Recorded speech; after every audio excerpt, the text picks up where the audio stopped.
And because of Charles de Gaulle's attack on the monetary system, eventually the Bretton Woods IMF monetary system collapsed because France, even after Charles de Gaulle died, France kept on attacking them. Most French people don't even know that now. And so Charles de Gaulle's name, General Charles de Gaulle, should be written in gold.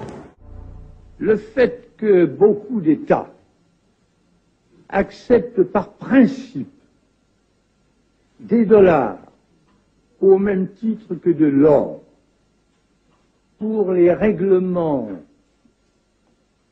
des différences qui existent à leur profit dans la balance des paiements américaine, ce fait entraîne les Américains à s'endetter, et à s'endetter gratuitement vis-à-vis de l'étranger, car ce qu'ils lui doivent, ils le lui payent,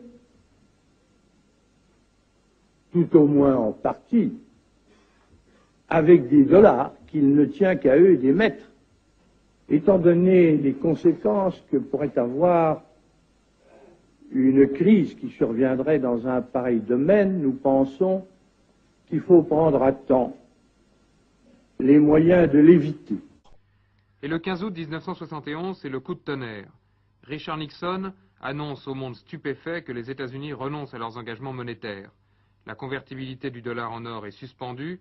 Finito, terminé, parce qu'ils ont tellement dépensé à la guerre du Vietnam que...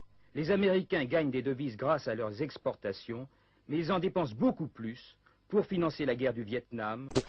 Alors du coup, il y a plein de pays qui se sont retrouvés avec leurs dollars, mais sans les lingots d'or. La CIA a tout fait pour empêcher les pays de récupérer leurs lingots d'or. Seul De Gaulle a envoyé la Marine nationale à récupérer les lingots d'or. De Gaulle a pris tous les dollars qu'il y avait en France dans toutes les banques, etc. Il a tout envoyé aux États-Unis. Il a récupéré les lingots d'or qui sont à la Banque de France et que Sarkozy a vendu au prix le plus bas, là où il était au plus bas. Nous estimons nécessaire que les échanges internationaux soient établis, comme c'était le cas avant les grands malheurs du monde, sur une base monétaire indiscutable et qui ne porte la marque d'aucun pays en particulier. Quelle base? En vérité, on ne voit pas qu'il puisse y avoir réellement de critères, d'étalons autres que l'or. After France demolished that monetary system, the US dollar had nothing on which it could stand. So the US dollar was in no man's land for 2 years, 1971 to 1973. And in 1973, thanks to a war which the Zionists planned, both sides they were on, both sides, the 1973 war, the Arab-Israeli war, the Zionists were on both sides. They were able to use that war to be able to convince Malik Faisal. Kissinger was able to convince him to sell oil for only US dollars. That's haram. That's haram.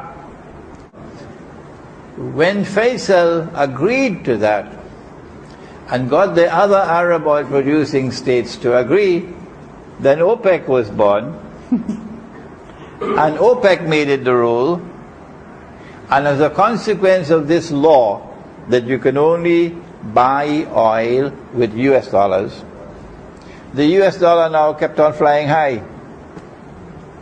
And so it's no longer a Bretton Woods monetary system. It is now a petrodollar monetary system.